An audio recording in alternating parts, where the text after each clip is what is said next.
the girl shouted. "Daddy, I found her sleeping on the street. Can she be my sister?" The billionaire father looked at the girl and did something unbelievable. The diner was nearly empty when Declan Rhodes helped Ember down from the high chair. The 5-year-old girl was still chewing on her last French fry, her fingers sticky with ketchup. A few crumbs were stuck to her pink shirt with its unicorn designs. "All done, Daddy. All done, sweetie." Declan paid the bill and held his daughter's hand. The waitress waved at Ember, who waved back with a toothless smile.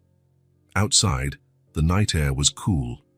The streets had few cars, and the yellow lights from the street lamps created circles on the wet asphalt from a rain that had already passed. It was an ordinary, unremarkable Thursday. They walked toward the car parked 2 blocks away. Ember swung her little pink purse, humming a song she learned in school about birds and clouds. Declan thought about the next day's work, the bills to pay, the 9 a.m. meeting he didn't want to face, the normal things that occupied his mind since he learned to live on autopilot. That's when they saw her. A small figure was huddled on the sidewalk, leaning against a dark brick wall. It was a girl about Ember's age, maybe a little smaller. She was sleeping, clutching a doll that looked like it had seen better days. The dress was torn in several places, one arm loose, hanging as if it were broken. The doll's hair was tangled and dirty. Declan stopped. Ember stopped too. "Daddy!" His daughter's voice was quiet, almost a whisper. She looked at the girl on the sidewalk with that expression kids make when they see something they can't quite understand, a mixture of curiosity and concern. "Daddy, can she be my sister?" The words hit Declan like a punch to the gut. He looked at Ember, then at the sleeping girl, then back at Ember again. His daughter's eyes were wide, shining under the streetlight, waiting for an answer he didn't know how to give. Declan Rhodes was not a man of impulse. Since losing his wife 2 years ago, he lived in a carefully planned routine. Work, home, Ember, sleep. Work, home, Ember, sleep. No surprises, no complications, nothing that could upset the fragile balance he had managed to build. It was safer that way. But something about Ember's question stirred him. Maybe it was the way the girl held the doll, as if it were the most precious thing in the world. Maybe it was the way her shoulders rose and fell slowly, showing she was alive, but so small and alone in the cold night. Or maybe it was simply Ember's innocence, seeing a child in need and thinking of the most natural thing in the world, family. "Wait here." Declan let go of Ember's hand and approached the girl. His footsteps made a sound in the quiet street. He knelt slowly, trying not to be startling. Up close, she seemed even smaller. Her clothes were dirty, far too big for her thin body. "Hey!" The girl didn't move. Declan gently touched her shoulder, feeling how cold she was even through the worn-out jacket. "Hey, little one." She opened her eyes all at once, startled. They were dark eyes, too large for her thin face. For a second, she looked ready to run, her body shrinking further against the wall. "It's okay," Declan said, in the softest voice he could manage. "It's okay. Are you cold?" The girl looked at him, then at Ember, who had come closer despite being told to stay put. Ember had this ability to ignore orders when she thought something more important was happening. "What's your name?" Ember asked, as if they were chatting on the school playground during recess. The girl didn't answer. She just hugged the doll tighter against her chest, her small fingers gripping what was left of the fabric. Declan felt something strange happening inside him, something he hadn't felt in a long time, as if a dormant part of him was waking up. It was like a door that had been locked for years was being pushed open from the inside, slowly giving way. "Do you want to come with us?" The words came out before he could think them through. "Just for tonight." Ember smiled, that smile that lit up her whole face. The girl looked from one to the other, confused, as if she couldn't believe what she was hearing. "My house is warm," Ember said, crouching down to be at the other girl's level. "And there's food and soft blankets." It was the word food that made the difference. The girl nodded slowly, still wary, but something in Ember's voice seemed to have reached her. The walk to the car was silent.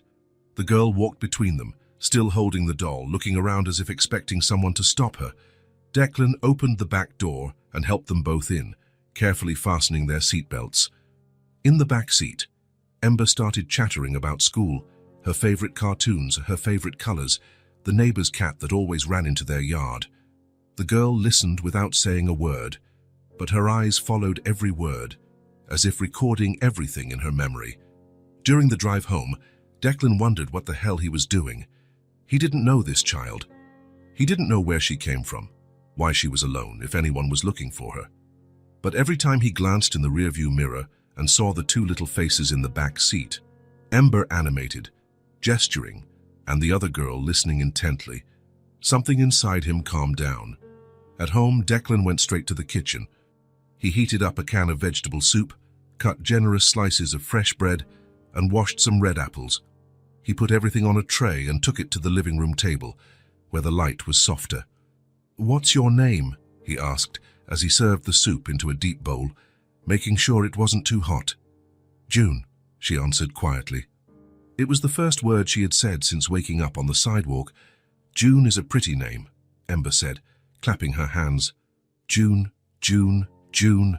It sounds like music. It sounds like a princess's name." June almost smiled. The corner of her mouth curved up just a little, as if she hadn't remembered how to smile properly for a long time. She ate slowly, as if she didn't want the food to end. Declan noticed how she held the bread with both hands, protecting it, checking to make sure it was really hers. Ember ate an apple and talked to herself, telling stories that mixed things from school with things she saw on TV, creating impossible adventures with unicorns and astronauts. After the food, Declan prepared a bath. The tub filled with warm water and lavender-scented bubbles. He got a clean, soft towel and some of Ember's clothes that might fit, a small pair of pajamas that had been stored in a drawer since Ember was smaller.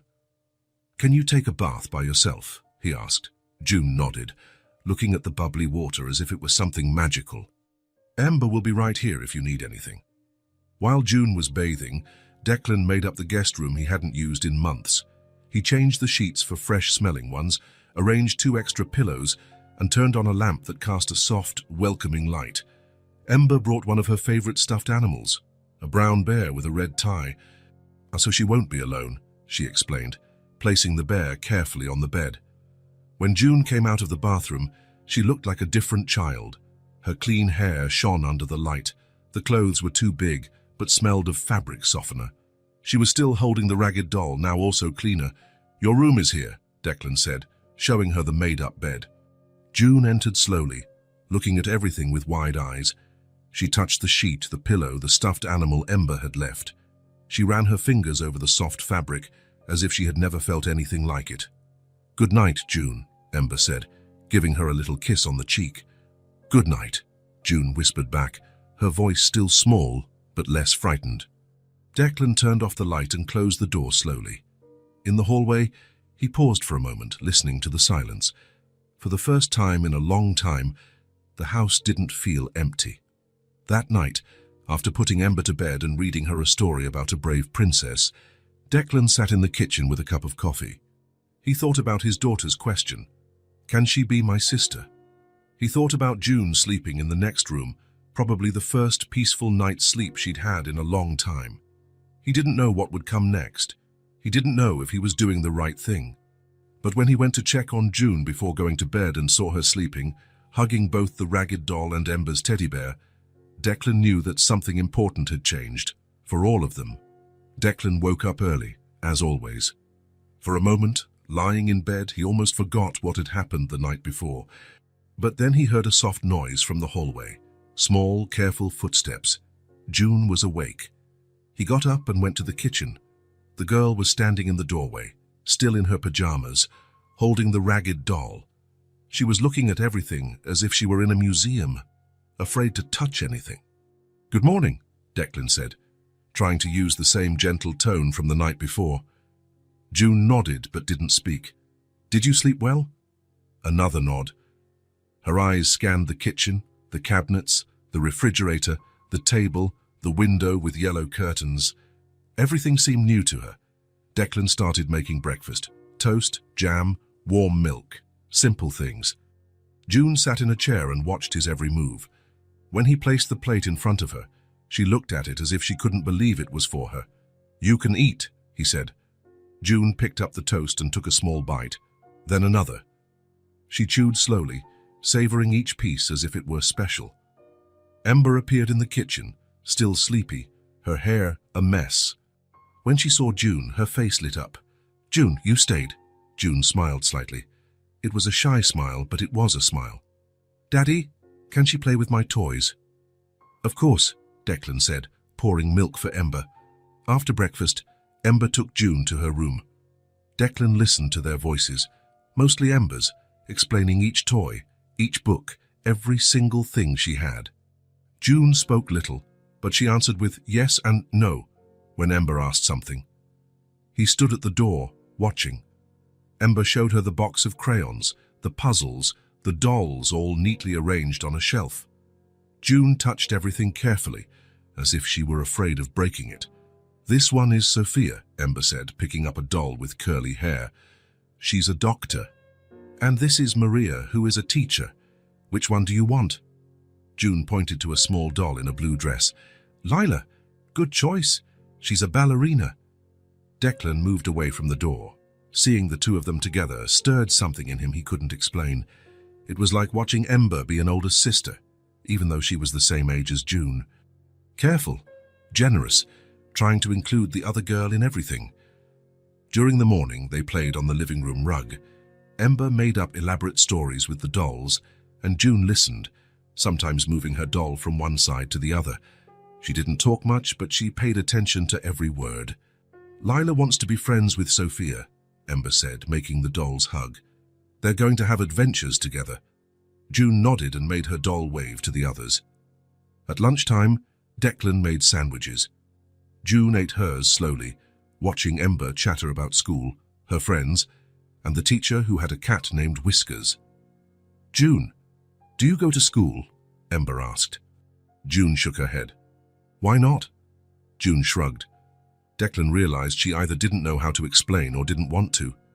"Maybe she can go to my school," Ember said, looking at her father with hope. Declan didn't know what to say. He nodded, but his mind was racing. School meant documents, records, questions he didn't know how to answer. In the afternoon, while June napped on the sofa, hugging her ragged doll, Ember approached her father. "Is she going to stay with us?" "I don't know, sweetie. I want her to stay. I know. She was all alone, Daddy, like I would be if you weren't here." The question hit Declan hard. He pulled Ember into a hug. "You will never be alone." "I promise. And June?" Declan looked at the sleeping girl. In her sleep, she looked even smaller, more fragile, a child who clearly needed care, safety, someone to look out for her. "We'll see," was all he could say. When June woke up, Ember was drawing at the kitchen table. She offered paper and crayons to June, who accepted shyly. Ember drew a house with 3 people in front, 2 small, 1 big. June drew abstract shapes, colors mixed together without forming anything specific. "How beautiful," Ember said, looking at June's drawing with genuine admiration. June smiled again, more openly this time. During dinner, there was more silence than conversation. June ate, watched, and listened to Ember talk about a movie she had seen. Occasionally, she would nod or shake her head when Ember asked if she liked something. Declan felt lost. He knew how to take care of Ember because he had known her since she was born. He knew when she was tired, hungry, sad, happy. With June, everything was new. He didn't know how to interpret her silences, didn't know if he was doing the right things. But he watched, and what he saw was a girl who was clearly traumatized, but was beginning to trust. Small signs, the way she no longer jumped when someone approached, how she accepted food without hesitation, how she looked at Ember with something like affection. After dinner, at bath time, June went by herself again. Ember stayed outside the door, talking through it, telling bad jokes she learned at school. Declan heard June laugh, a quiet, almost imperceptible sound, but it was a laugh. At bedtime, Ember insisted on saying goodnight to June first. She went into the guest room where June was lying down, the teddy bear on one side, the ragged doll on the other. "Good night, June." "Good night, Ember." Ember stood there for a moment, as if she wanted to say something else. Then she leaned down and gave June a kiss on the forehead. "Good night, little sister." Declan was in the hallway, out of their sight, but he heard everything. The word little sister came so naturally from Ember's mouth, so full of affection, that he felt his chest tighten. June didn't reply, but Declan saw her smile in the dark. After putting Ember to bed, he went back to check on June. She was awake, staring at the ceiling. "Everything okay?" he asked quietly. "Yes." "Do you need anything?" "No." He was about to leave when she spoke again. "Thank you." 2 small words, but they carried so much weight. Declan nodded, even though he knew she couldn't see him in the dark. "Sleep well, June." That night, lying in his own bed, Declan thought about the day that had passed. June had barely spoken, but her presence was already changing the dynamic of the house. Ember was more lively, more caring, more generous, and he himself was paying attention to things that used to go unnoticed. The way someone held a fork, looked out a window, moved through a space. The silence of the house was no longer empty. It was full of possibilities, of small moments, of a child learning to trust again. And for the first time in 2 years, Declan Rhodes felt that maybe he was doing something truly important. It was Sunday afternoon. The sun streamed through the living room window, creating golden squares on the rug where Ember and June were playing. It had been 3 days since June arrived, and a gentle routine had formed. Breakfast together, playtime, lunch, a nap for June while Ember drew, and then more time together until dinner. Declan was in the kitchen, putting away the groceries he had bought that morning. He could hear the girls' voices in the living room, mostly Ember's, as usual, but also June responding with single words and short phrases. "Want to play house?" Ember asked, setting up a scene with dolls and miniature furniture. "Okay." June had started to talk a little more each day. Not a lot, but enough for Ember to maintain conversations that were previously monologues. "You can be the mommy and I'll be the daughter," Ember suggested. June picked up a doll and placed it in a tiny high chair. "Is she a baby?" "She is, and she needs to eat." Ember picked up a toy spoon. "Mommy, what are we going to feed her?" June pretended to think, "Soup and bread." "Good idea." They played in silence for a few minutes. Declan listened to the soft sounds of toys being moved, the low voices creating dialogues for the dolls. It was a sound he was learning to love, the house full of childish life. Then he heard June speak, her voice more serious than usual. "Ember." "Yeah." "Do you have a mommy?" Declan stopped putting away the groceries. Ember was quiet for a moment before answering. "I used to. She died when I was little. Now I only have Daddy." "Oh." Another silence. Declan moved closer to the kitchen doorway but stayed hidden. He didn't want to interrupt, but something in the tone of the conversation put him on alert. "What about you?" Ember asked. "Do you have a mommy and a daddy?" June took a long time to answer. When she spoke, her voice was different, softer, sadder. "I used to. Did they die too?" "My parents died in an accident." The words came out slowly, as if June were forcing each one out. "After that, nobody wanted me anymore." Declan felt as if someone had punched him in the stomach. He leaned against the wall, trying to process what he had just heard. "Nobody wanted you." Ember's voice was full of indignation. "But why?" "I don't know. I went to an aunt's house, then to another family, then another." June paused for a moment. "They always said it was too hard, that I was too much trouble." "You're not trouble," Ember said firmly. "You're quiet and sweet." "I tried to be, but they always sent me away." Declan closed his eyes. A 5-year-old child being rejected by family after family, being made to believe she was problematic, that she was a burden, that she didn't deserve to be wanted. "Is that why you were on the street?" Ember asked. "The last family left me somewhere. They said someone would come take care of me, but nobody showed up. I waited a long time. Then I started walking." "How long were you alone?" "I don't know. A lot of days." Ember was quiet. Declan could imagine his daughter processing all that information, trying to understand how a child her age could go through all that. "June, yeah, I want you to stay here. Forever." June didn't answer, but Declan heard a sound that might have been a muffled sob. "Don't cry," Ember said, and Declan knew she was hugging June. "You have a family now, me and Daddy. We like you." "You really do?" "We do. I love you, June. You're my sister now." Declan moved away from the door and went back to the kitchen, but he couldn't continue putting away the groceries. He stood still, looking out the window without seeing anything. June's words echoed in his head. "Nobody wanted me anymore." How was that possible? How could families take in a child traumatized by the loss of her parents and just give up on her? He thought of Ember, of how lucky he was to be the father of such a generous, loving little girl, and he thought of June, who even after so much rejection was still capable of trusting, of accepting affection, of playing like a normal child. An hour later, Ember appeared in the kitchen. Her eyes were red. "Daddy?" "Yes, sweetie. June told me something really sad." Declan knelt to her level. "What was it?" "Her parents died, and then nobody wanted to take care of her." Ember's voice trembled. "That's why she was on the street, all alone." Declan pulled his daughter into a hug. "That must have been very hard for her. She cried, 'Daddy,' and I cried too." "Where is she now?" "In her room, sleeping. I covered her with the blanket and left the bear." Declan kissed Ember's head. "You're a very good sister. Can she stay with us? Forever?" "We'll see, my love. I don't want her to leave. She's already had to leave so many places." "I know." Ember pulled away and looked into her father's eyes. "Do you promise you'll try?"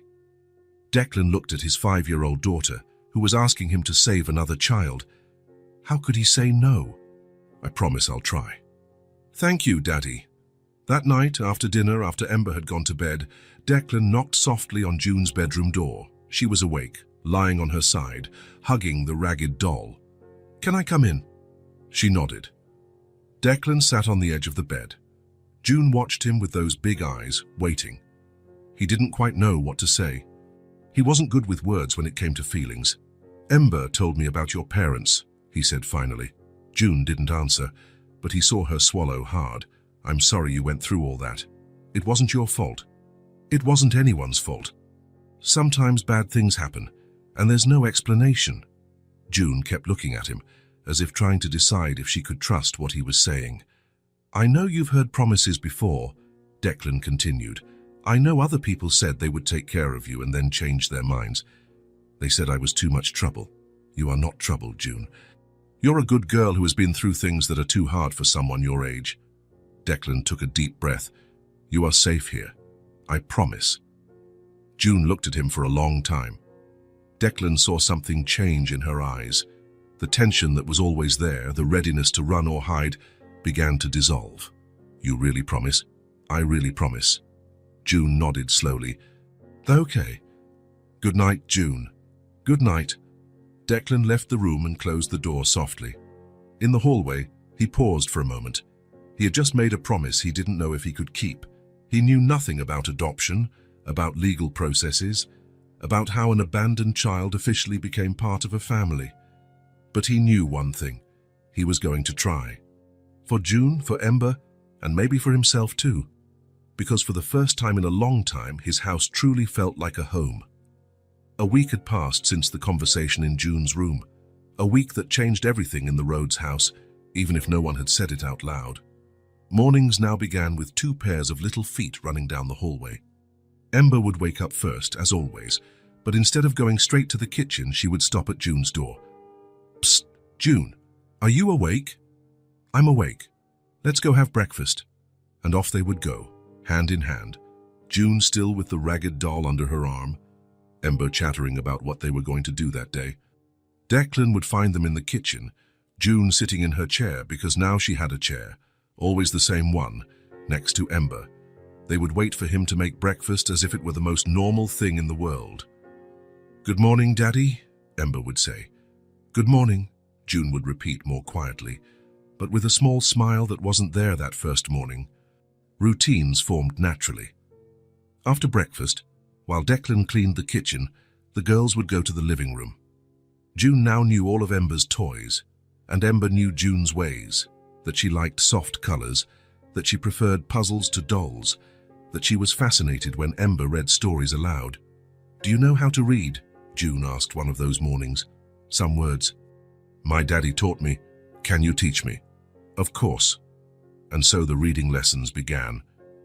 Ember took her simplest books and sat next to June on the sofa. She would point to each word, pronounce it slowly, and wait for June to repeat it. It was like watching two teachers playing school, but with the seriousness of someone who really wanted to learn and to teach. Declan stopped working for a few mornings just to watch. He would call his office, say he was dealing with family matters, that he'd be in later. It was a lie and the truth at the same time. He was dealing with family matters, only the matters were figuring out how to be a father to 2 children instead of 1. "Daddy, look," Ember called to him one Tuesday. June read cat all by herself. June was read with pride, pointing at the word in the book. C-A-T, cat. "Very good, June," Declan said, and he realized he was smiling. A big, genuine smile that hadn't appeared on his face in a long time. Afternoons became drawing time. Ember had always loved to draw, but now she had company. June drew slowly, very carefully, as if every line was important. In the beginning, she only made abstract shapes, circles and lines that didn't form anything specific. But gradually, houses, trees, and human figures began to appear. "Let's draw our family," Ember suggested on a rainy Thursday. They sat at the kitchen table with paper and crayons spread out. Ember finished her drawing quickly. 3 stick figures in front of a house, a yellow sun in the corner, clouds that looked like cotton balls. June took longer. Declan was making lunch, but he occasionally glanced over their shoulders. June drew with her tongue sticking out, concentrating. She drew 3 figures too, but with more detail. Different hair for each one, colorful clothes, hands that actually connected. "Done," she said finally. Ember looked at the drawing and clapped. "It's beautiful. It's the 3 of us." "It is," said June. "This is our heart." Declan stopped stirring the soup. What do you mean, June?" She pointed to the drawing, specifically to the connected hands of the 3 figures. "Here, our hands together. It's our heart." Ember nodded, as if it were the most obvious thing in the world. "Of course, when we hold hands, our hearts are together too." Declan looked at the drawing for a long time. 3 people holding hands, smiling, in front of a house with square windows and a red door. It was simple, made with crayons by a 5-year-old, but it carried a weight he hadn't expected. "Can I hang it on the fridge?" he asked. June nodded, happy. That afternoon, after sticking the drawing to the refrigerator door with colorful magnets, Declan realized he was laughing. June had told a bad joke that Ember had taught her, something about a fish that couldn't swim, and he laughed. It wasn't a polite smile or a forced laugh. It was a real, deep-from-the-chest laugh. The girls looked at him, surprised, then started laughing too, not quite sure why. And there the 3 of them stood in the kitchen, laughing at a silly joke on a rainy Thursday. At night, during dinner, conversations flowed more easily. June asked questions about everything: why the sky got dark, how plants grew, if all cats knew how to meow. Ember answered with the authority of a 5-year-old who knew everything about the world. Declan filled in the answers when necessary, but mostly he just listened. "Tairati," Ember said during Friday's dinner, "you're happier." "Am I?" "You are. You laugh more, and you play with us more." Declan looked at the 2 girls sitting at the table, Ember with tomato sauce at the corner of her mouth, June chewing slowly as always, but relaxed, at home. "I think I am," he said. "It's because there are 3 of us now," June said, as if it were that simple. And maybe it was that simple. That night, after putting the girls to bed, now June waited for Ember to say goodnight first, and Ember always whispered, "Good night, little sister," before going to her own room. Declan stood looking at the drawing on the fridge. 3 people holding hands. The heart of the family, according to June. He touched the paper carefully, as if it were something fragile and precious. And maybe it was. It was the first time in 2 years he saw himself as part of something bigger than just him and Ember. The first time the word family wasn't accompanied by a pang of pain for his wife's absence. June was right. There were 3 of them now, and for the first time since he lost his wife, Declan Rhodes felt truly alive. It was Monday morning. The girls were in the living room, Ember teaching June how to assemble a farm animal puzzle. Declan was in the kitchen, staring at the phone in his hand for 10 minutes. 2 weeks. June had been with them for 2 weeks, and he still hadn't called anyone. He hadn't notified the authorities, hadn't tried to find out if anyone was looking for her, hadn't done anything official. He knew he was wrong. He knew he should have called on the first day, maybe even before bringing June home. But every time he thought about making the call, he would look at the girls playing together and postpone it a little longer. He couldn't postpone it anymore. Declan found the number for social services online and dialed before he could change his mind. Social services, good morning, how can I help you?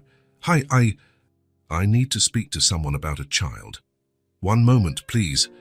The hold music played for 2 minutes that felt like an hour. Declan could hear the girls' voices in the living room, Ember explaining where each puzzle piece should go.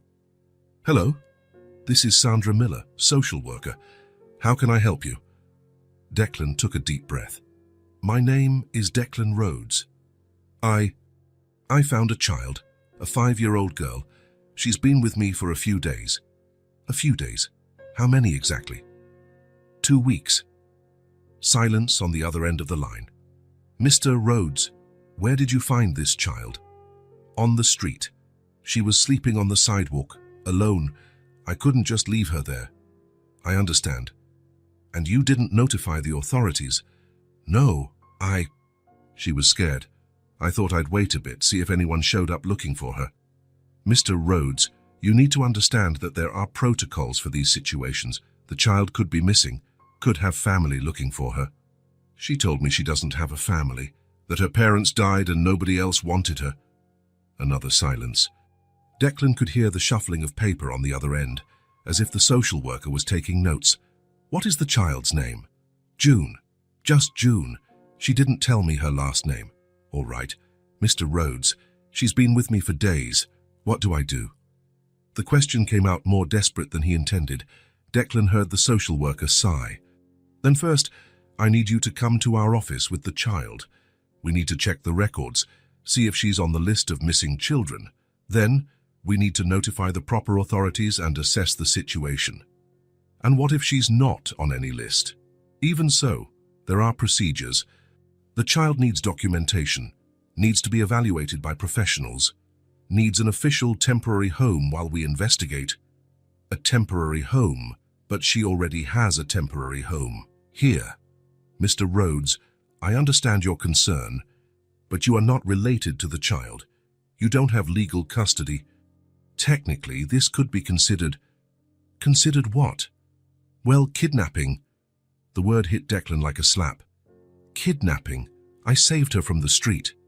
I know, and I'm sure your intentions are good, but there are procedures that exist to protect children. And to protect people like you as well. Declan glanced toward the living room, where he could see June pointing to a puzzle piece while Ember clapped. What do I need to do? First, bring the child here this afternoon. We'll file a report, take photos, check our database. Then we'll evaluate the options. What kind of options? A temporary foster home, a foster family, or if you have a real interest in keeping her, we can discuss the procedures for temporary custody. I am interested. Then we'll talk about that as well. But first, we need to follow the legal protocols. Declan wrote down the address, the time, the things he needed to bring. The social worker was patient, explained each step, but he could barely concentrate. His mind was racing, imagining June being taken away by strangers, placed in a foster home, separated from Ember. Mr. Rhodes, yes, I understand this is difficult, but it's important that we do everything correctly for the child's best interests. I know. And Mr. Rhodes, from what you've told me, it seems you really care about her. That counts for a lot in our process. After hanging up, Declan sat at the kitchen table, looking at his notes. A list of documents, addresses, times, bureaucratic steps that would decide June's future. He didn't hear the footsteps in the hallway. He didn't realize June had left the living room and was standing in the kitchen doorway until she spoke. Are you going to send me away? Declan turned, startled. June was standing there, the ragged doll in her arm, her eyes wide and scared. Ember appeared behind her. What's wrong? Ember asked. I heard you talking on the phone, June said, her voice trembling, about a foster home, about taking me away. Declan knelt to their level. June, I don't want to send you away. But I have to do things the right way, the legal way. Every time someone talked about doing things the right way, I had to leave, June said. Ember stood in front of June, like a protective shield. She's not leaving. Ember? No, Daddy, she's not. Ember turned to June and held her hands. You're going to stay with us. I promise, but he was on the phone. It doesn't matter what he said. You're my sister now. Sisters don't get separated. June looked from Ember to Declan, confused and scared. But what if they say I have to go? Then I'll go with you, Ember said firmly. If you go, I go too. Ember, that's not how it works. Then how does it work? Ember looked at her father, her eyes shining with anger. You said you would try to keep her here. You promised. Declan felt the weight of the situation crashing down on him. On one side, a child who had been rejected so many times that she expected to be abandoned again.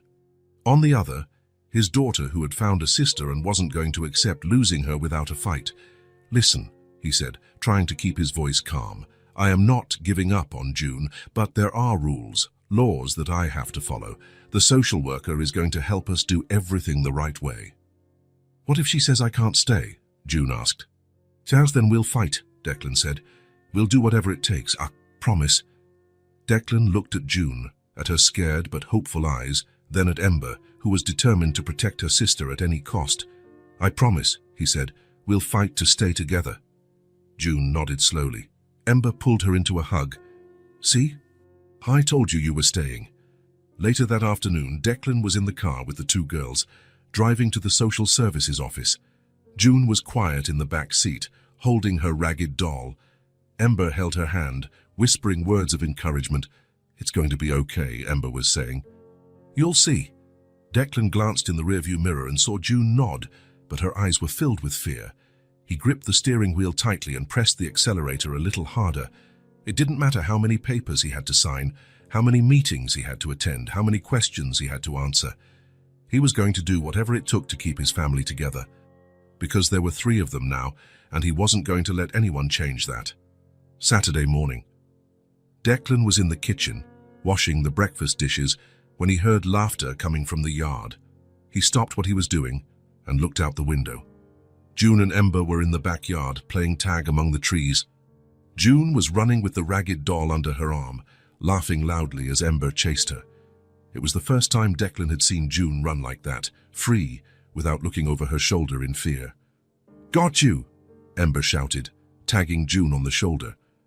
Now I'm it, June said, and ran after Ember. Declan leaned against the sink, watching. June was smiling. A real smile, one that lit up her whole face and made her eyes sparkle.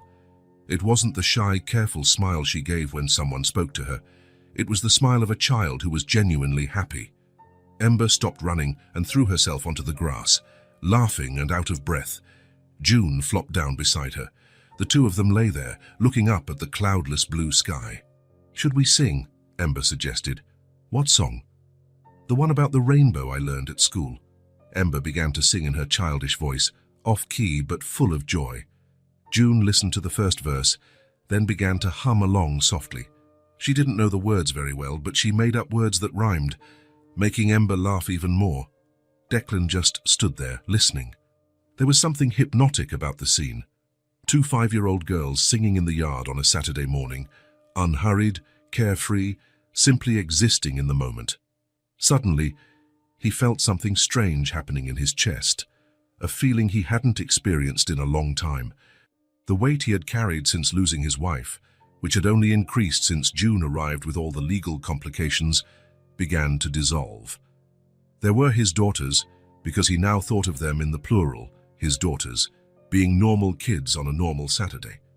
It didn't matter what the social worker had said on Monday. It didn't matter the papers he had to sign or the meetings he would have to face. In that moment, they were a family. Declan left the kitchen and went into the yard. The girls saw him approaching and waved. "Daddy, come sing with us," Ember said. "I don't know the song."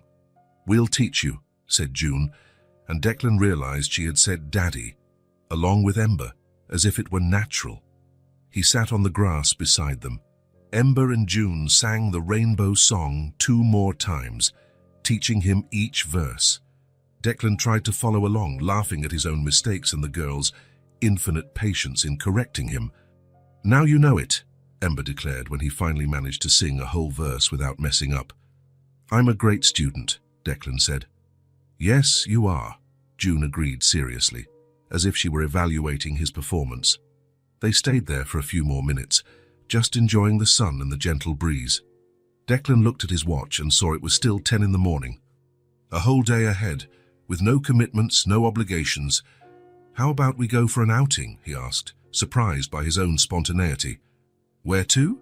Ember wanted to know. "To the park. We can take a bike, play on the playground." "Does June know how to ride a bike?"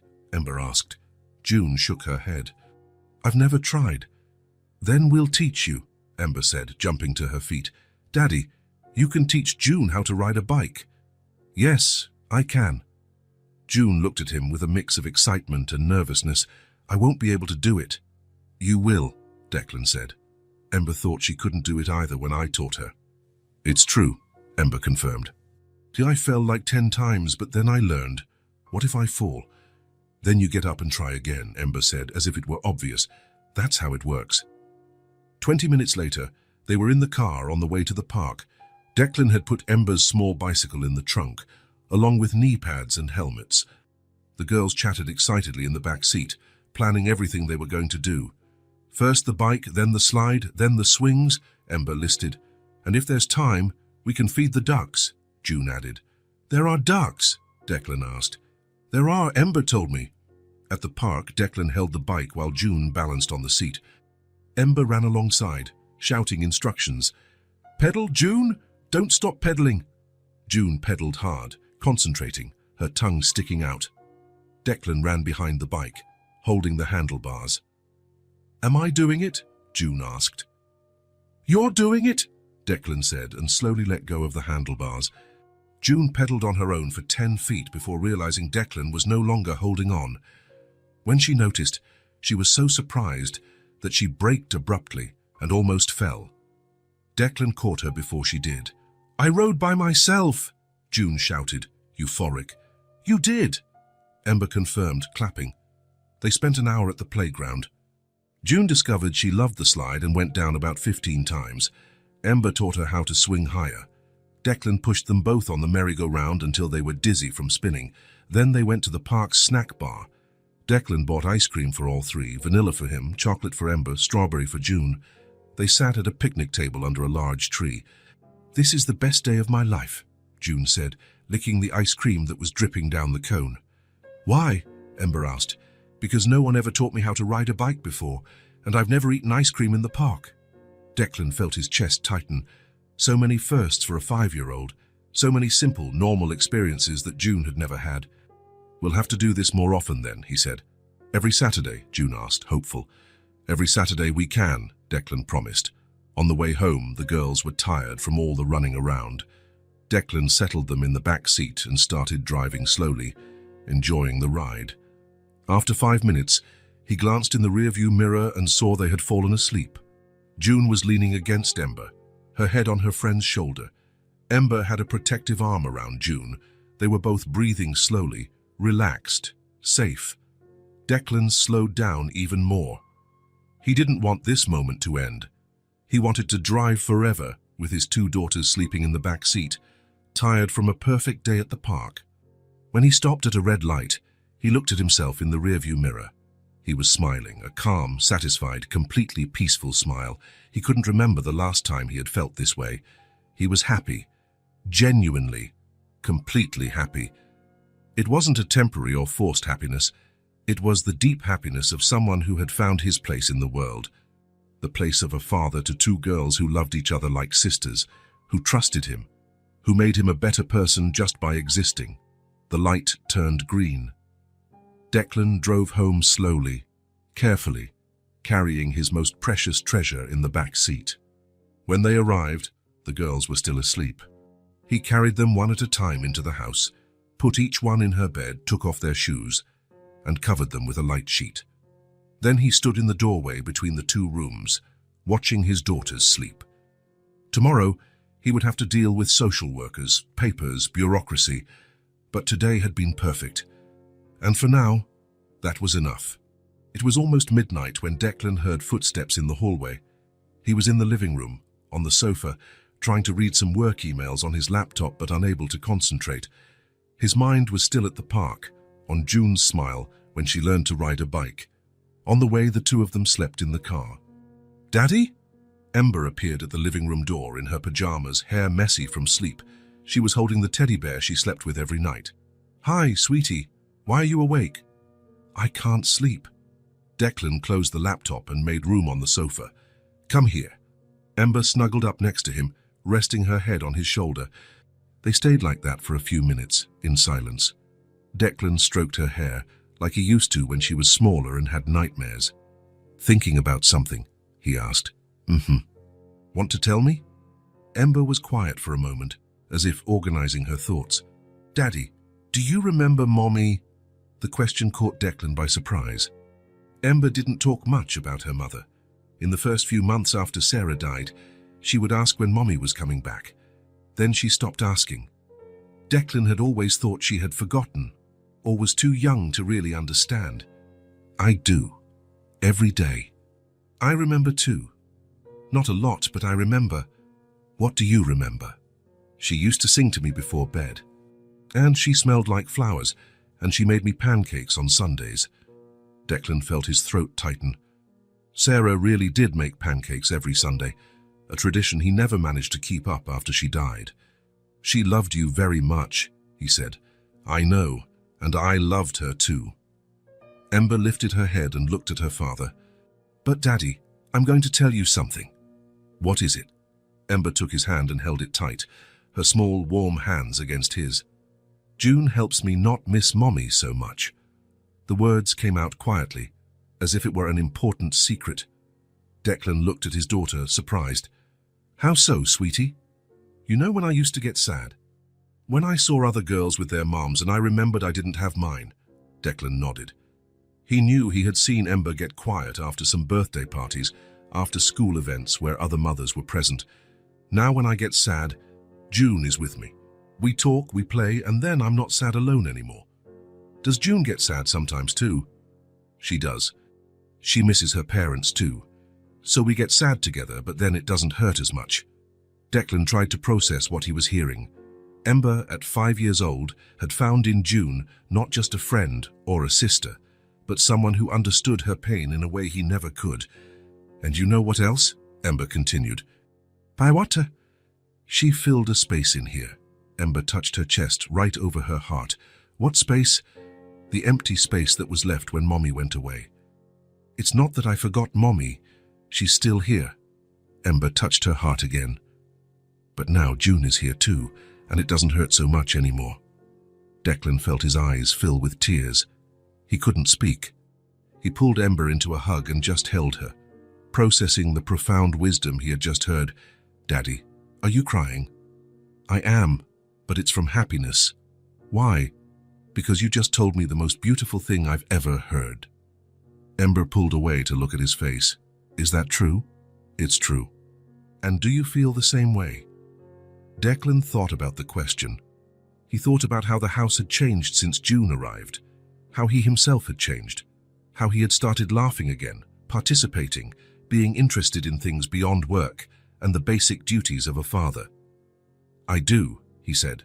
"June filled a space in here too." Ember smiled and snuggled back against him. "So she can stay forever.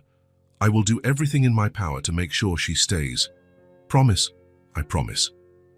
After Ember went back to bed, Declan stayed in the living room for another hour, thinking. His daughter's words echoed in his mind. June had filled a space, not just in Ember's life, but in his too. He picked up the laptop again, but instead of opening work emails, he started researching custody process, adoption, parental rights. Every article he read, made him more determined. On Monday morning, after taking the girls to the park, because now June was also entitled to morning outings, Declan called the social worker. "Sandra, it's Declan Rhodes. I want to start the official custody process for June." "I'm glad to hear that, Mr. Rhodes. When can you come in to discuss the next steps?" "Today, if possible." "Is this afternoon good?" "Perfect." That afternoon, Declan sat in the social worker's office with a folder full of documents: Ember's birth certificate, proof of income, medical records, work references, everything he could to prove he was a responsible and capable father. "Are you sure about this?" Sandra asked. "It's a long, complicated process. It will require evaluations, home visits, interviews, I'm sure.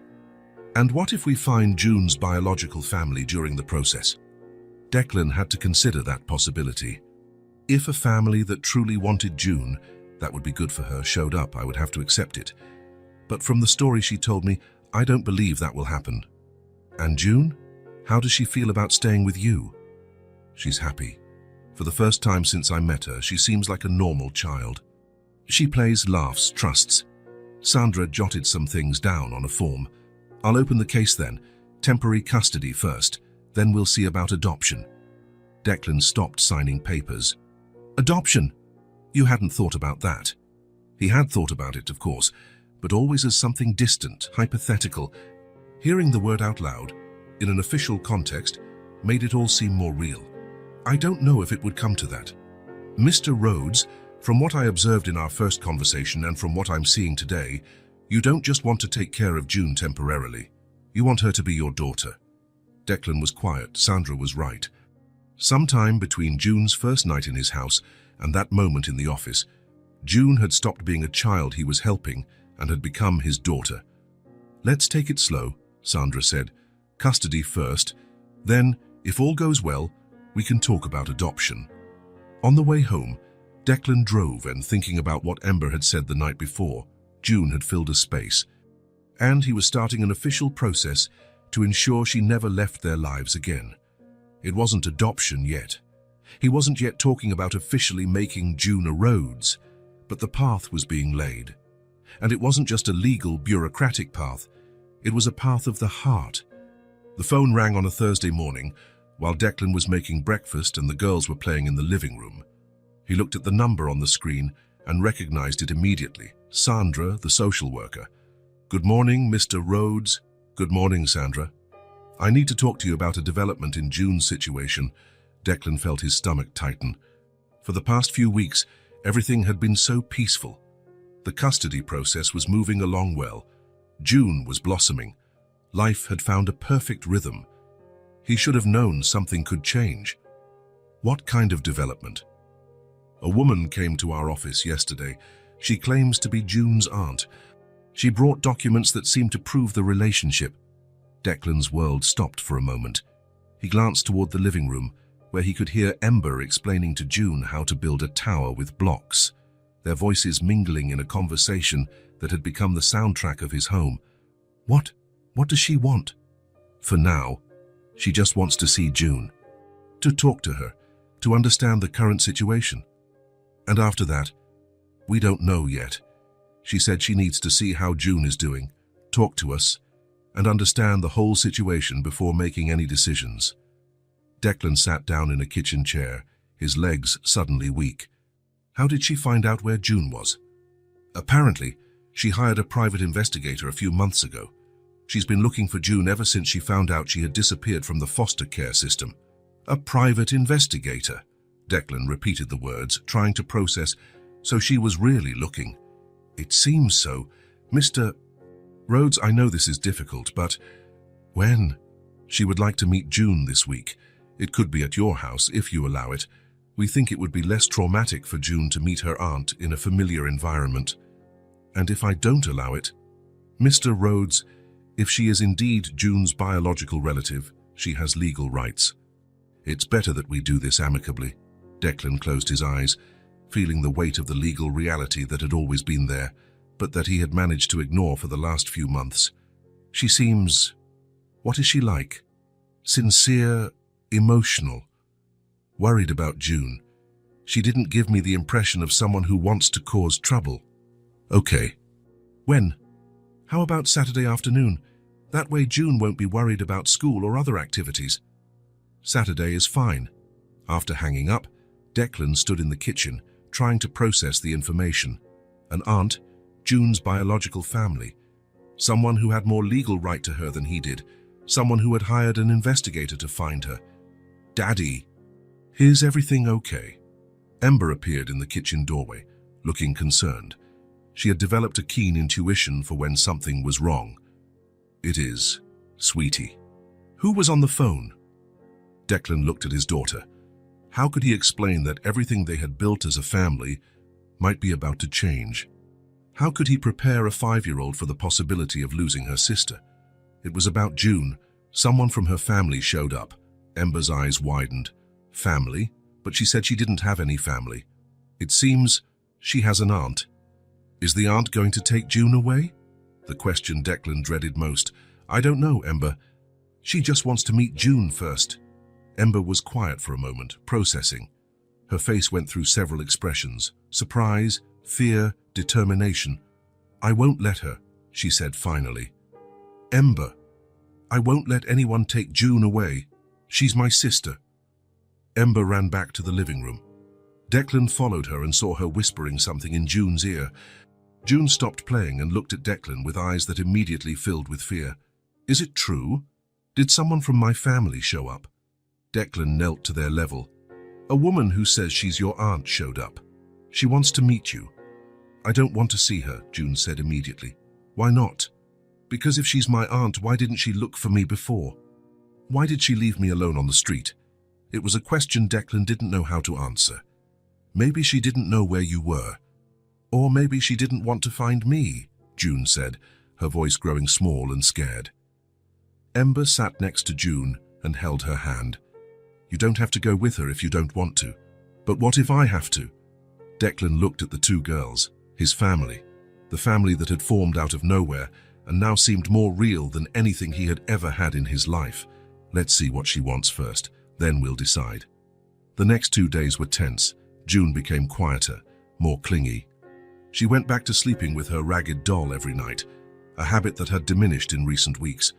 Ember became even more protective, not leaving June's side for a minute. Declan tried to keep the routine normal, but his mind was always racing. What if the aunt was a good person? What if she really loved June and wanted to take care of her? How could he compete with biological family? How could he explain to a judge that June belonged here, with them, when a blood relative wanted to take her? Friday night, he was lying in bed staring at the ceiling when he heard footsteps in the hall. June appeared at his bedroom door, holding the doll. Daddy, can I sleep here tonight? Of course you can. She snuggled up beside him, small and warm. They were silent for a few minutes. Daddy? Yes. If I have to go away, will you miss me? Declan's heart broke. June, you're not going to have to go away. But what if the aunt says I have to? Then we'll fight. We'll do everything possible for you to stay. Promise. I promise. June nestled closer to him. I don't remember much about Aunt Maggie. I just remember she wasn't there when I needed her. Saturday came too quickly. Declan had spent the morning trying to distract the girls, but it was obvious everyone was nervous. Ember barely ate at lunch. June didn't touch her food. At 2 in the afternoon, a woman knocked on the door. Declan opened it and saw a woman in her 40s, with simple brown hair tied in a ponytail, wearing basic but clean and well-kept clothes. She seemed nervous, but there was something genuinely kind in her eyes. She carried a small purse and a bouquet of flowers. Mr. Rhodes, I'm Margaret Collins. June's aunt. Please come in. Margaret entered slowly, looking around the house carefully. Declan noticed how she observed everything. The girls, drawings on the fridge, the toys organized in a basket, the photos of Ember that now included June, the small shoe forgotten under the hall table. It's a beautiful house, she said, her voice filled with emotion. It seems happy. It seems like a home. Thank you. The flowers are for June, she said, offering the bouquet. Sunflowers. They were my sister's favorite flowers, June's mother.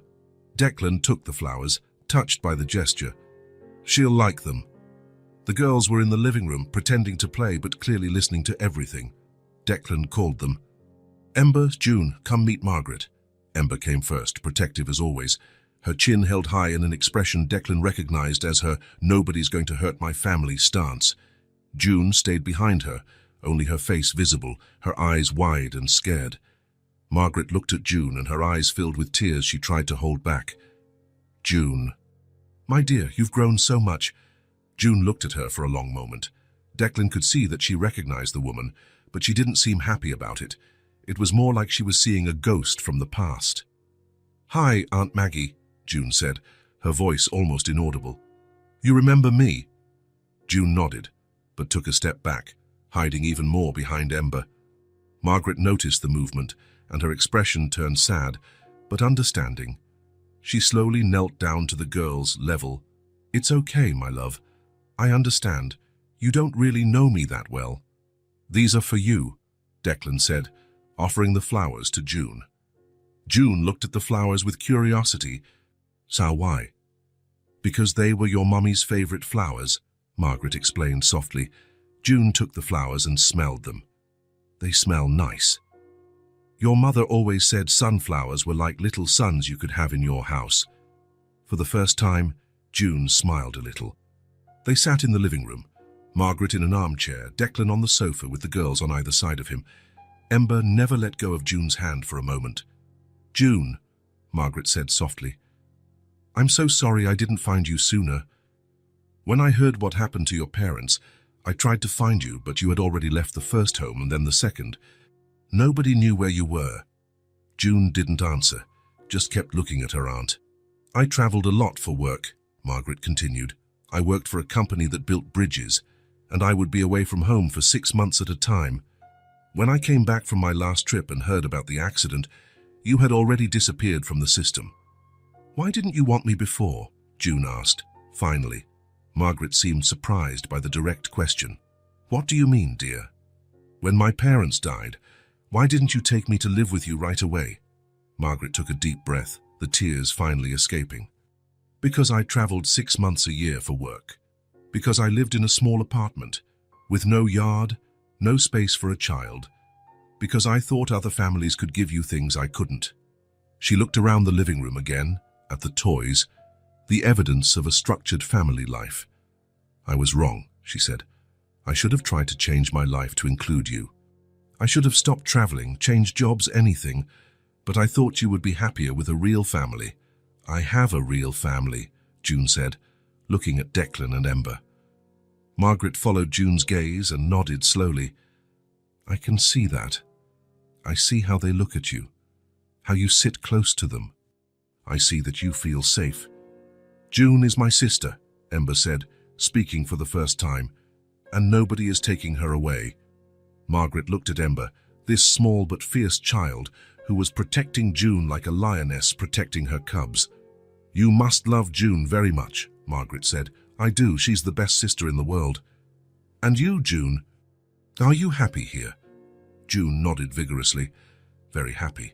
Daddy takes care of me and Ember teaches me things and we play and go to the park and I have my own room and you're never leaving, Ember completed.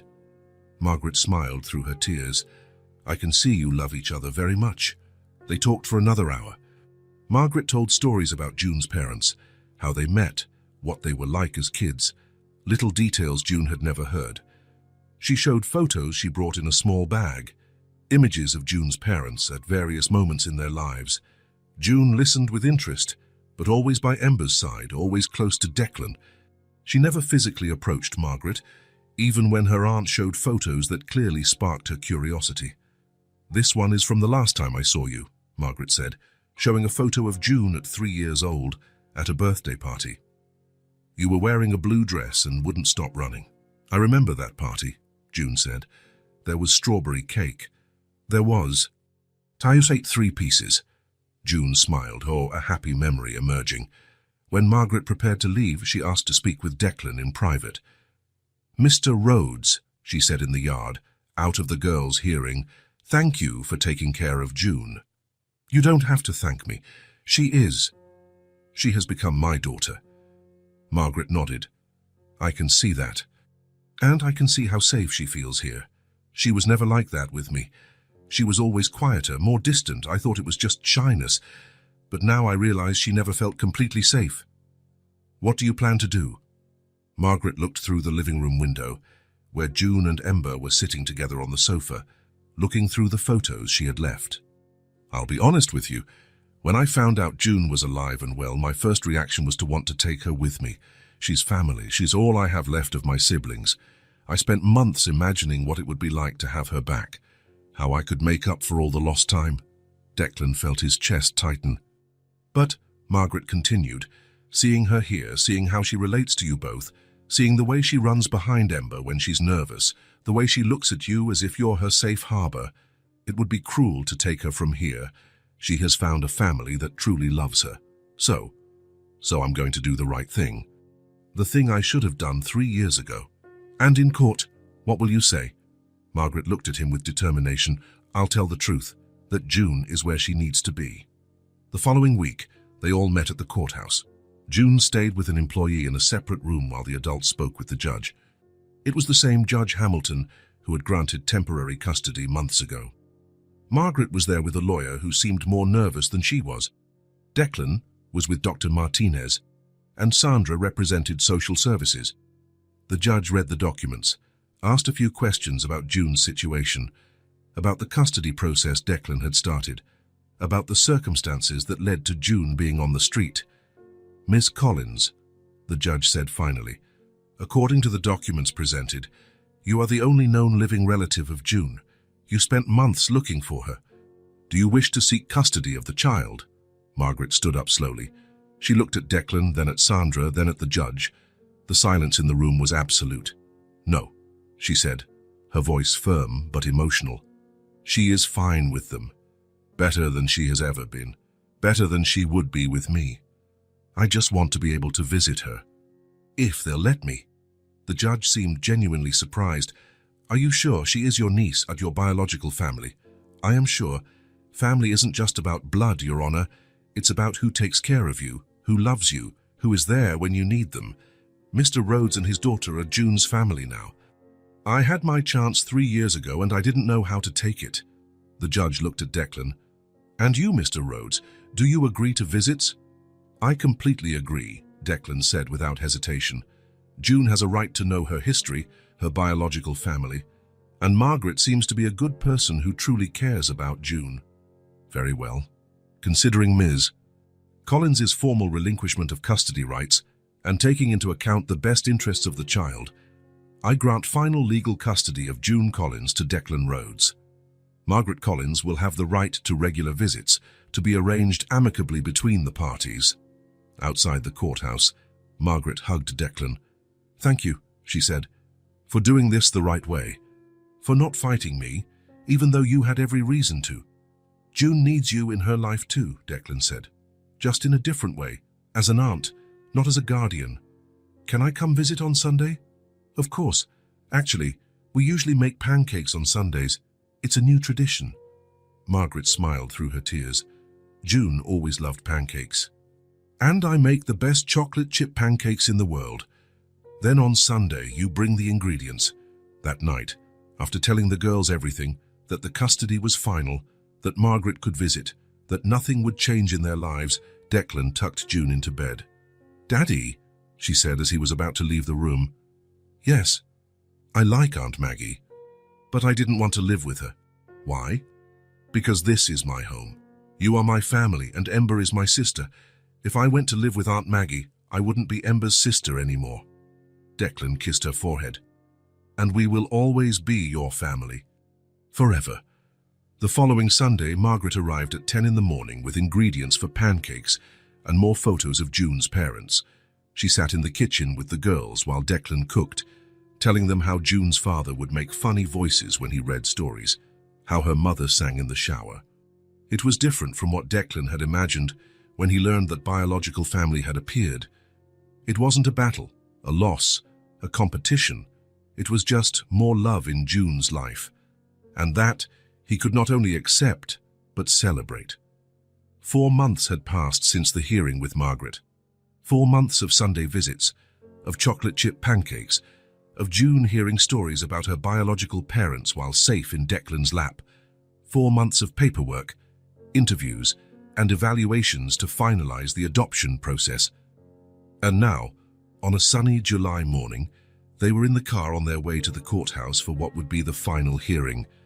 The hearing that would officially make June a Rhodes. "Today's the day," Declan said, looking in the rearview mirror. June was in the back seat, wearing a light blue dress that Margaret had bought especially for the occasion. Ember was next to her, wearing a yellow dress just like the one she had worn to her own first hearing years ago. "I'm nervous," June admitted, clutching her ragged doll. "Why?" Ember asked. "You already live with us. You're already my sister. Today it just becomes official on paper. But what if something goes wrong?" "Nothing will go wrong," Ember said with absolute conviction. "I won't let it," Declan smiled. Ember had become the most determined 5-year-old he knew when it came to protecting June. "And after I become a real Rhodes, what changes?" June asked. "Nothing," Declan said. "You're already our family. Today we're just getting a paper to prove it." "And can I choose my middle name?" "You can. I want to be June Sarah Rhodes." Declan felt his chest tighten. Sarah, the name of the wife he had lost. June had asked for this a few weeks ago after Ember told her about her mother. "Are you sure?" "I'm sure. Ember said her mommy would be my mommy now, too. And I want to have her name." Ember held June's hand. "Mommy would have liked you very much." "You think so?" "I'm sure. She always wanted me to have a sister." At the courthouse, they found Sandra and Dr. Martinez waiting. Margaret arrived a few minutes later, carrying a camera and a small wrapped gift. "My dear," she said, hugging June, "the big day has come." "I'm nervous, Aunt Maggie." "That's normal, but just look." Margaret pointed to Declan and Ember. "Look how many people love you. Today you're going to get an official family." "I already have a family." "I know. Today it just becomes even more official." They went up to Judge Hamilton's chambers. June knew this room well by now. She had been here a few times in recent months for interviews and evaluations. The judge always spoke directly to her, treating her like an important person whose opinions mattered. "Good morning, future Rhodes family," the judge said as they entered. June smiled, hearing future Rhodes family. They sat in the front chairs, June between Declan and Ember, as always. Margaret sat behind them, along with Sandra and the lawyer. "Oh, well, the judge began. "We are here today to finalize the adoption of June Collins by Declan Rhodes. June Dye, do you know what this means? It means I'm going to be a real June Rhodes, and that Daddy will be my dad on paper too." "Exactly. And do you want that?" "I want it very much." "Why do you want to be adopted by Mr. Rhodes?" June thought for a moment. "Why, because he saved me when I was alone. Because he takes care of me when I'm sick. Because he teaches me things. Because he loves me even when I mess up. And because Ember is my best friend and my sister. And I want to have the same name as her." The judge smiled. "Those are very good reasons." She turned to Declan. "Mr.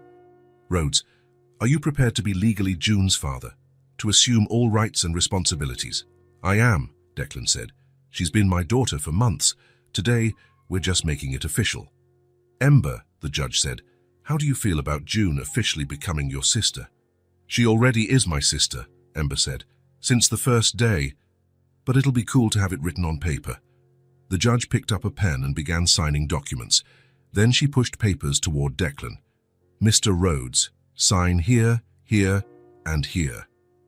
Declan signed each page carefully. June and Ember watched every movement of the pen as if they were watching magic happen. "Done," the judge said, stamping the last page. "By the power vested in me, I declare the adoption officially finalized. June D., you are now legally June Sarah Rhodes."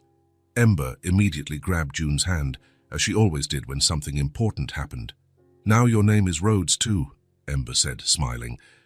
June looked at her, then at Declan, then back at Ember. The brightest smile Declan had ever seen lit up her face. "Now we're real sisters," June exclaimed. The two threw themselves into each other's arms right there in the judge's chambers. Ember laughed loudly. June too. It was pure laughter. unmixed joy, complete happiness. Declan felt his eyes well up with tears. 6 months ago, June barely spoke. Now she was shouting with joy about being Ember's real sister. "Come here, my daughters," he said, opening his arms. June and Ember ran to him. He pulled them into a tight hug, one on each side. He stroked their hair, kissed both their foreheads, feeling the weight and perfection of the moment. "There," he said, his voice emotional. "And now we are officially a family." "We already were," June said, "but now there's paper and a stamp." Everyone laughed. Margaret was crying. Sandra was wiping her eyes. Even the judge seemed moved. "June Rhodes," the judge said, handing an official document to June. "This is your adoption certificate. Keep it safe." June held the paper as if it were made of gold. "How can I show it to everyone?" "You can show it to whoever you want," the judge said. Outside the courthouse, Margaret took dozens of photos, Declan holding both girls, June showing off her certificate, Ember and June hugging. "These are going straight into the family album," Margaret said. "We have a family album?" June asked. "We do now," Declan said. "We'll buy a really big one." In the car on the way home, the girls didn't stop talking. June Rhodes, Ember sang. "June Sarah Rhodes." "The Rhodes sisters," said June. "Ember Rhodes and June Rhodes." "Forever," said Ember. "Forever," June agreed. Declan drove, listening to their happiness, feeling a complete sense of peace. It wasn't the same family he had with Sarah. It was a new family, built in a way he never imagined possible. At home, they celebrated with a cake Margaret had baked. June insisted on signing her new name on everything she could find, old papers, napkins, her own hand. "I have to practice," she explained. That night at bedtime, Declan went to both rooms to say goodnight. "Thank you, Daddy," said Ember. "For what?" "For making June our official sister."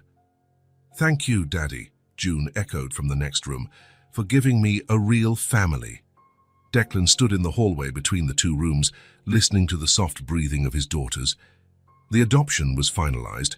The papers were signed, stamped, official. But the important part had happened long before, on a night when a little girl asked if another little girl could be her sister. Now they were 3 Rhodes. The family was complete, on paper and in their hearts, forever. 3 months after the official adoption, the Rhodes house was a completely different place. The walls that were once white and bare were now covered in colorful drawings. The family self-portrait June made at school, 3 stick figures with enormous smiles. Ember's drawing of her and June at the park. Her painting the two of them made together on a rainy afternoon, mixing colors to create what they called a friendship rainbow. The living room table was always full of projects, half-finished puzzles, open coloring books, modeling clay spread out. Toys appeared in the most unexpected places, a doll on the sofa, blocks under the table, crayons on the windowsill. And there were smells. The house always smelled like something good now. Cookies in the oven, soup on the stove, the fabric softener from the little clothes that were always being washed.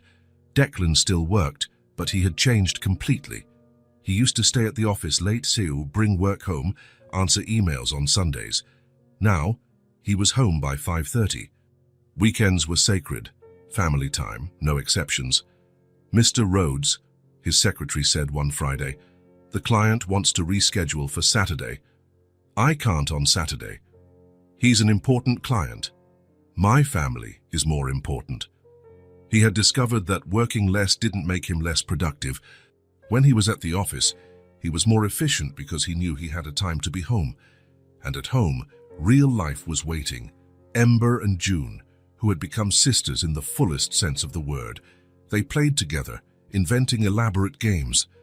Last week, they turned the living room into a spaceship using cushions and sheets. Ember was the captain, June was the engineer, and they traveled to 6 different planets in one afternoon, but they also fought like real sisters. "It's my turn to pick the movie," Ember shouted one Tuesday. "No, it's not. You picked yesterday," June yelled back. "Liar." "It's true." The two of them sulked, each in her own corner of the sofa. Declan was about to intervene when Ember sighed. "Okay, you pick, but I pick the popcorn." "Deal, but I pick where we sit."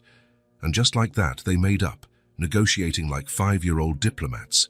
Last week, June took Ember's favorite bear without asking. "June, that's Mr. Snuggles. You can't take him without asking." "Sorry. I just wanted to hug him." "You have to ask first." "Can I hug him now?" "You can, but next time ask." June returned the bear. Ember gave her a kiss on the cheek, and 2 minutes later they were playing together again. This was exactly how sisters behaved. They fought over silly things, made up quickly, and at the end of the day they slept in each other's rooms when they heard thunder. Sundays had become special. Margaret would arrive at 10 in the morning, carrying ingredients for new recipes and stories about June's family. She had fit naturally into the rhythm of the house. "Aunt Maggie, tell the story about June's dad when he was little," Ember would ask. "Which one? The one about the fish he caught or the time he got lost in the supermarket?" "Both," the girls would say in unison. Margaret would make pancakes and tell stories that made June laugh and sometimes cry a little, but it was a good cry, of longing mixed with love. "Your dad used to do that too," she would say when she saw June stacking her pancakes. "He never ate food normally. He had to make architecture out of everything." June would smile, happy to discover she had inherited something from her parents, besides their dark eyes. Margaret never tried to be June's mother. She respected the place that Declan and Ember occupied, but she brought something precious, a connection to the past, stories, roots. One Thursday afternoon, Declan came home to silence. For a moment, he felt the old tightness in his chest. Where were the girls? Then he heard laughter from the garden. He went to the window and saw Ember and June playing hide-and-seek among the trees. June was trying to hide behind a trunk that was too thin. Ember pretended not to see her. Where could June be hiding? Could she be behind this tiny rock? June giggled softly. Or behind this leaf? More muffled laughter. "Ah, I found you. You were behind the tree." "Now it's my turn," said June, running to the base. Declan stood watching. June ran to the tree with her eyes closed, counting to 10. Ember chose a spot where June could easily find her. It was an ordinary Thursday afternoon. 2 sisters playing in the backyard, the most normal thing in the world, and that was exactly what made the moment perfect. Declan thought of the silent house from 2 years ago, of the man he was then, running on autopilot, living without truly living, of the question that changed everything. "Daddy, can she be my sister?" Ember didn't know it, but that night she hadn't just saved June, she had saved him too. The girls kept playing until the sun went down. They came inside for dinner, sweaty and happy, with grass on their clothes and smiles that lit up the house. During dinner, they talked about school, friends, the teacher with curly hair. Declan listened to every word, participated in every conversation, laughed at the jokes that only a 5-year-old can invent. After baths, stories, and goodnight kisses, Declan went back to the garden. He stood where he had been earlier, looking at the space where his daughters had played. The house behind him was full of life now, full of laughter and discoveries and love, full of drawings on the fridge and scattered toys, full of family. "Love arrived when I least expected it," he whispered into the silent night, "and it saved us all." A breeze rustled the trees. Through the window he could see the lamplight illuminating the bedroom doors where his daughters slept safely. Tomorrow would be Friday. Margaret would come on Sunday. Life would go on, simple and perfect, full of ordinary moments that were extraordinary precisely because they were common. Declan Rhodes smiled into the night and went inside his home.